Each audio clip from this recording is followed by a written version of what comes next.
Good day, everyone. Welcome to today's presentation on effective followership, a pathway to effective leadership. My name is Chanuba Ruben Ike from Team Glamour. At the end of this presentation, I hope to explain to us the followership styles, types of followers, qualities of an effective follower, and share a little bit on how to develop followers. According to Jacko Willink and Lee Babin in their book Extreme Ownership, they defined leadership as a group of leaders working together up and down the chain of command to lead. Followership can be defined as a relationship between subordinates and leaders that elicits a response or behavior from the subordinates. It's important to mention here that everyone is a follower. Good leaders must know how to follow. Understanding where a follower stands, decision can be made on development. You must learn to follow before you can lead. And of course, new followers tend to follow followers more than they follow leaders. There are two basic categories of followership styles. They are category based on thinking and behavior. Under the thinking, we have the critical or independent individuals and the uncritical or dependent people. The critical thinker is one that approaches subjects, situations, and problems with thoughtful questions, assessing information objectively and understanding various alternatives. While the uncritical thinker does not consider possibilities beyond what he or she is told, they do not contribute and then accept ideas without assessing or evaluating them. Based on the behavioral category, we have two types: the active individuals and passive individuals. The active individuals participate, they are fully engaged in behavior that is beyond the limits of the job, they demonstrate a sense of ownership and initiate problem solving skills. The passive individual, on the other hand, needs constant supervision, they are lazy, they avoid added responsibility. Based on these two categories of followership styles, we have five types of followers: the alienated, the conformist, the passive, the pragmatic, and the effective followers. If you look at this quadrant, you'll find out that on the top of the quadrant, we have the alienated and effective followers. These two categories of followers are independent and critical people. They're independent and they do objective critical thinking. However, the alienated followers are passive. They don't want extra responsibilities. They are not motivated. They don't act. Most of them are effective before, probably because a leader treated them wrongly.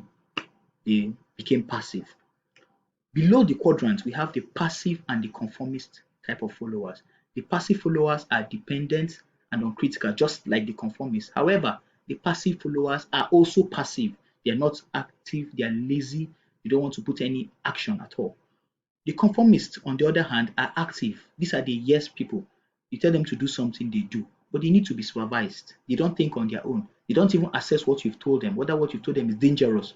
They just do whatever you have told them. They are the conformist type of followers. Then we have the pragmatic followers. These ones act based on the situation they find themselves. If they're in a situation where people are productive, they try to be productive. If they're in a situation where people are not productive, they are not productive. They're just acting based on the situations they find themselves. This video was shared by Elite Tujimoyero some time ago, and it shows completely what I'm talking about. If you look at this video, you will see an effective follower.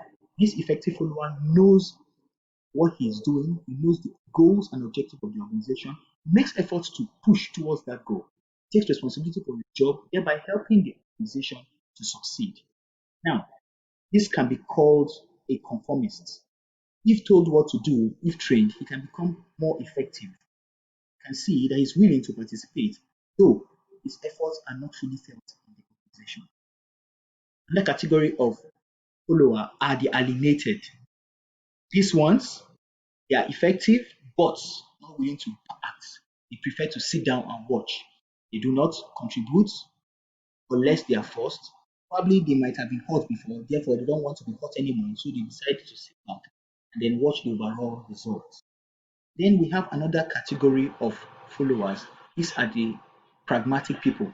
When the wheel is moving forward, they are productive. When it's moving backwards, they are not. You can see they move based on the situation that is available. This can be tagged as a pragmatic follower. Then we have the last category, the passive follower. These ones are totally unbelievable. They are lazy, they are not productive, they are not active, they are not willing to learn. So many things affect these followers, and they are dangerous and threatful to the organization.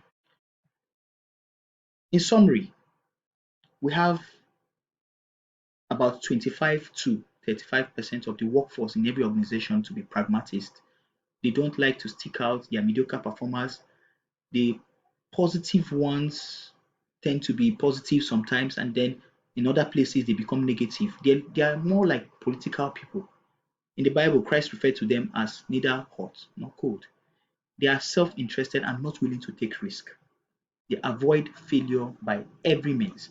We have the alienated followers. These ones do not engage in the workflow.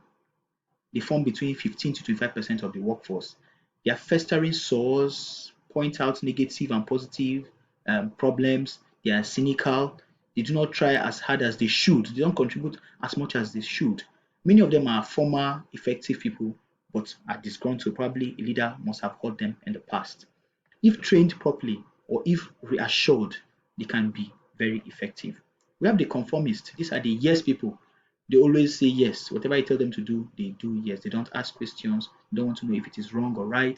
They just carry out. They form between 15 to 25% of the workforce. They carry out orders without questions. They can be exemplary if taught to think critically.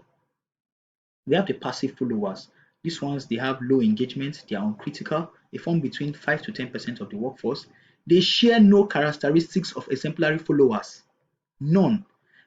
They are like sheep. They just look at the leader for all thinking and for all things. They have low self-esteem, they have low enthusiasm, they have poor initiatives, they are seen as lazy people, they are unmotivated, they are incompetent. That is to cap it all. To improve these people, they need to change in all fronts, in all dimensions, or they have to leave. Then we have the best of it all, which is the effective or exemplary followers. These people are highly engaging, they are critical thinkers, they are independent, they are innovative, they are self-leaders, they are consistent, they are creative, they are good team players. Very importantly, they are very good team players. They are willing to stand up to superiors objectively to tell the superior that, sir, whatever you are telling me at this point in time does not conform to the goal of this project, does not conform to the goal of the organization. People refer to them as devil advocates in a good way anyway, because they ask of questions of all sorts, they question everything, and then they want the best for the organization. They are the people that we can refer to as the make it happen people. They have the make it happen attitude. They propose ideas and show initiative and take responsibilities. They have willingness to collaborate both with the leader and with other followers. They have motivation to stay up to date, to keep themselves informed at all times. They have the passion, they have the drive for personal growth. To develop effective followers and other followers, a leader needs to be able to clarify the direction they are going, needs to be able to state clearly which direction the mission or the plan is moving towards. He has to create opportunity for everybody to grow, including the passive followers. He has to give feedback to the follower, telling them that this is his objective point of view towards their performance. And then, of course, he needs to protect the follower. By protecting the follower, alienated followers can be more effective.